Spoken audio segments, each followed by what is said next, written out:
So why talk about goals, right? Goals are so important, and they are a means for growth, for progress. You see, human beings, from the day that they're born to the day that they die, they're going through a process of growth. Growth in anything, be it physically, like the child that physically grows or mentally grows, learns new language, can understand complex situations and problems, or grows spiritually, connecting with something bigger than you, God, or financially, in relations. Growth is so important for psychological well-being and the motivation and just the excitement that we have for life.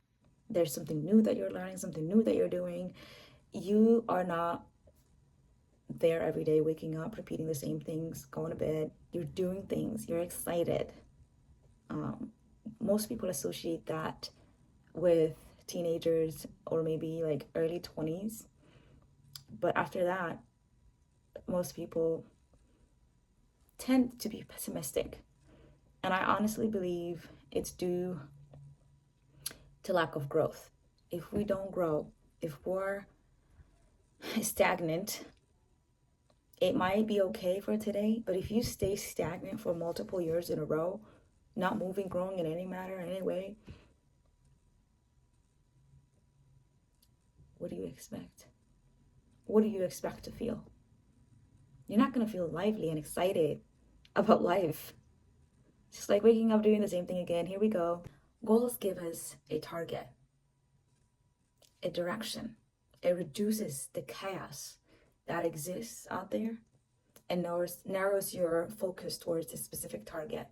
And in the process, you develop a sense of self-confidence, self-efficacy in your ability to complete a task or do something successfully.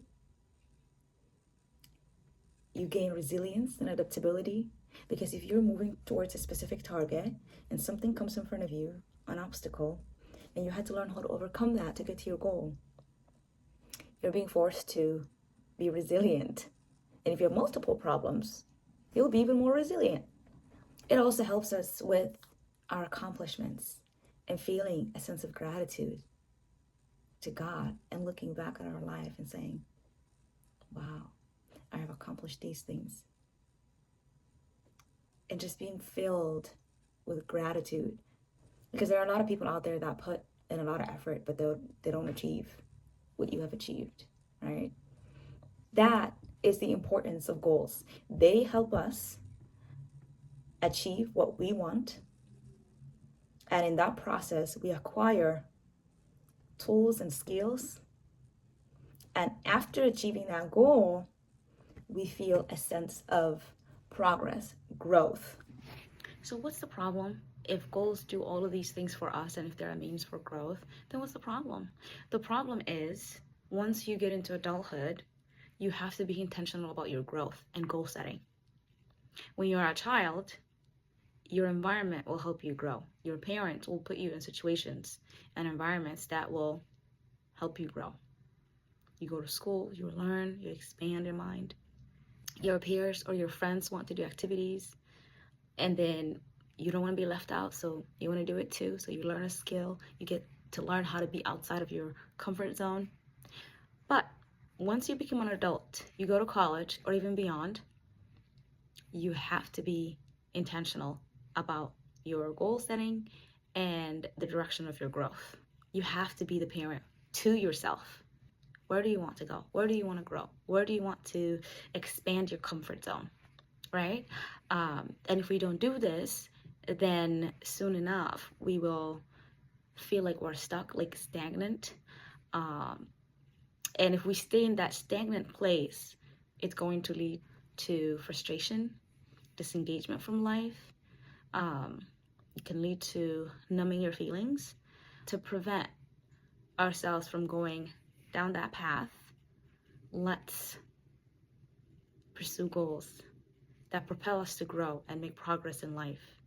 And as a result of that progress, hopefully we can make an impact in our lives, in the lives of our loved ones, in the lives of our community.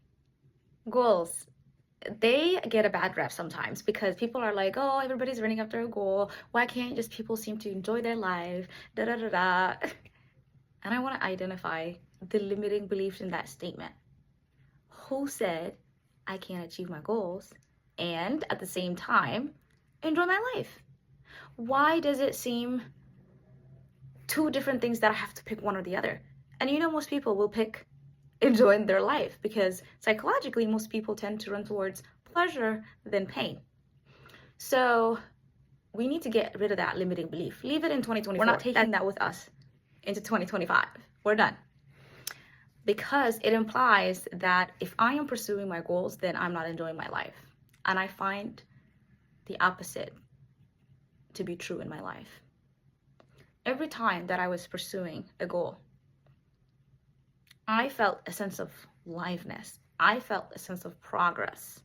The goal can be in anything, personally, professionally, it can be spiritually, it can be in relations, in finances. It does not matter what it is. They are important. And if we're saying we have to pick enjoyment over growth and reaching our potential because of the implied belief that the opposite cannot be true. Pursuing your goals and enjoying your life. So I hope that this resonates with you. And if it doesn't, maybe you can reflect on it and find some truth in that. Because honestly, we need to start questioning the assumptions and the beliefs that we have about certain things. Reaching our potential and pursuing goals is very important for our life, because once we reach our potential and acquire skills, knowledge, wisdom, we impact the world around us. We impact the community and the society that we live in. We impact our loved ones. We even can impact more people, like far into the future. Your descendants, your granddaughter, your grandson. You can create an impact that lasts generations. That is the importance of growth, progress, and acquiring the necessary skills, knowledge, and wisdom to impact the world around you in the present and in the future. There was a time when I set a goal that was so close to my heart, and I did not achieve it. I did not even make the progress that I was hoping I would make by then. And I felt heaviness, a sense of heaviness, a sinking feeling in my stomach. Disappointed at the time that passed, the opportunity missed. We have a tendency to feel disappointed when we come short of our own expectations, and even doubt ourselves in the process. Have you ever pursued something personally or professionally, or even both, and fallen short? Have you felt that feeling of heaviness, that sinking feeling, wherever it is in your body? Disappointment, or thoughts of self-doubt in your head? If you have, then this video is for you. Because today, we're going to talk about goals and their importance, as well as the three most important parts of goal accomplishment, goal achievement, which is goal setting, goal execution, goal assessment. So how does goal setting, goal execution, and goal assessment relate to whether you achieved your goal or not? Because I went on a journey of figuring out what happened. Why couldn't I achieve the goal that I set to achieve?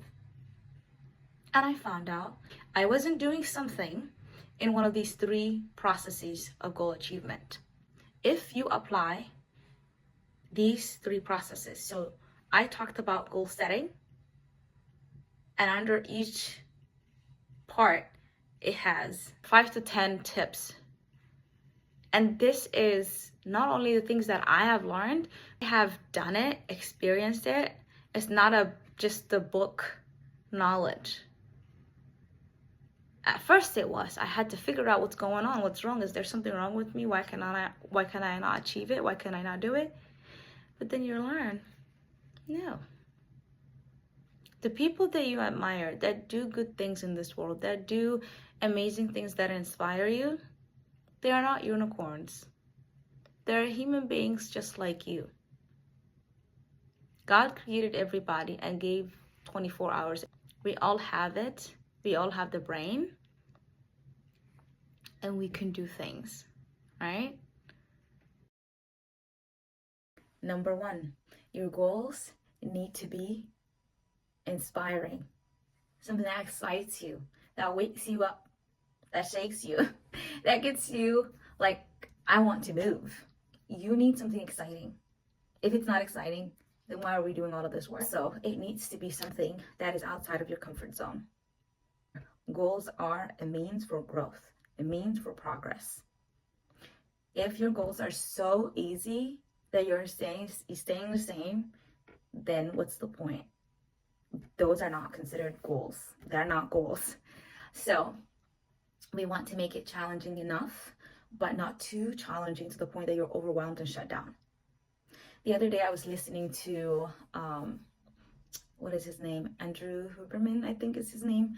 And he was talking about the 85% rule for optimal learning.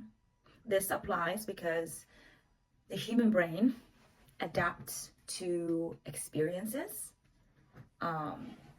It rewires itself. Neuroplasticity basically is the word, based on the experiences that we have.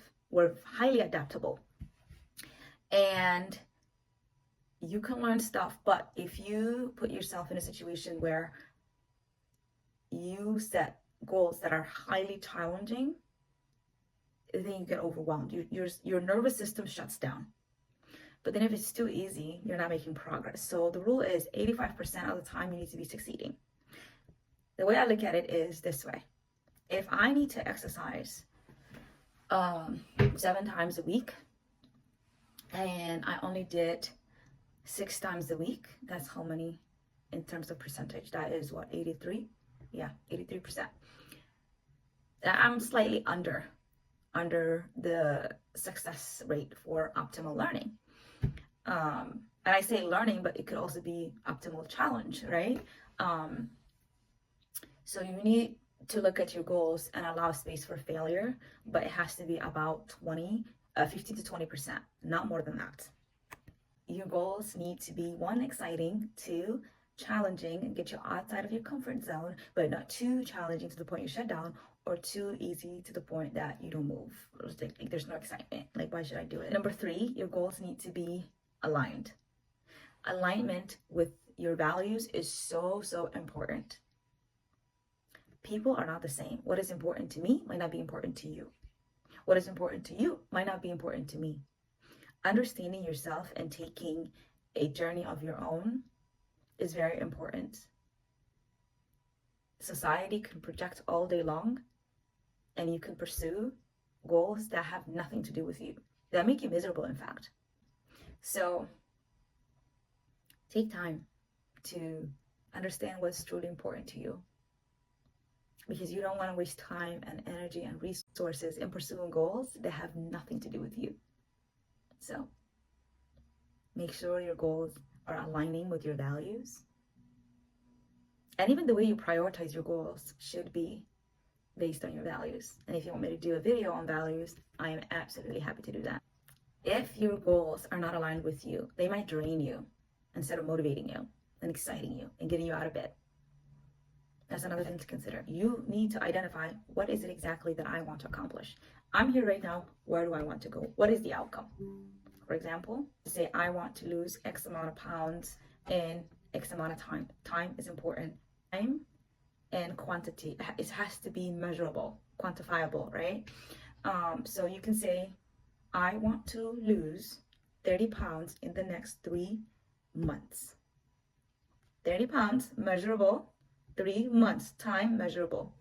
We need to have an action plan. That is the outcome that you want. We need to have an action plan of how we are going to get that outcome of losing 30 pounds in these 3 months.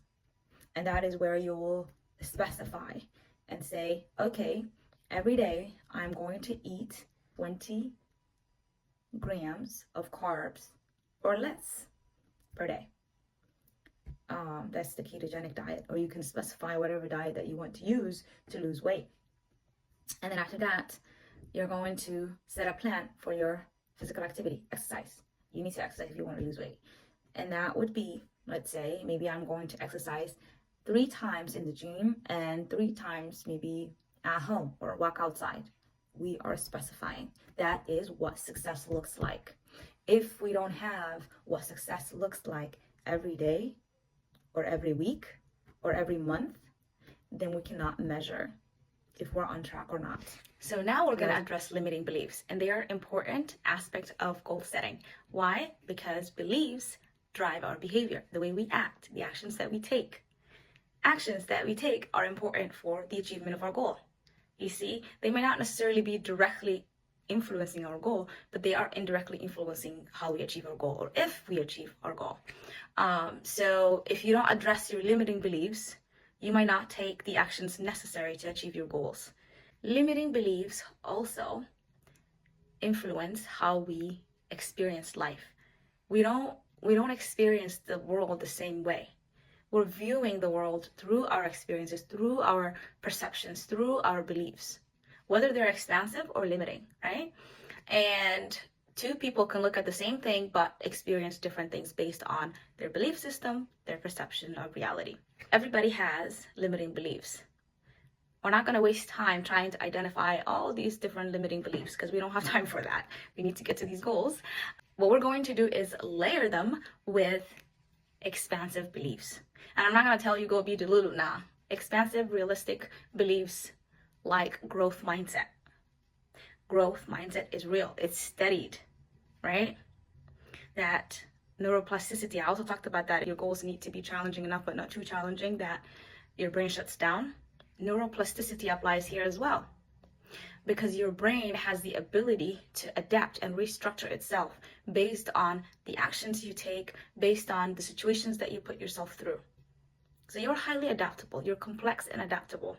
You can do things, you can achieve things if you give it the time and the energy that it needs. So the question is not, can I achieve something or not? The question is, what do I want to achieve? And am I willing to dedicate the time and the energy required for the achievement of that thing? I hope this makes sense. This also means that I have to be honest about how I want to spend my time. If I believe I can achieve anything and everything that I want, maybe not at once, what do I need to do in my day-to-day life? How do I want to allocate my time on a daily basis, on a weekly basis, and on a monthly basis?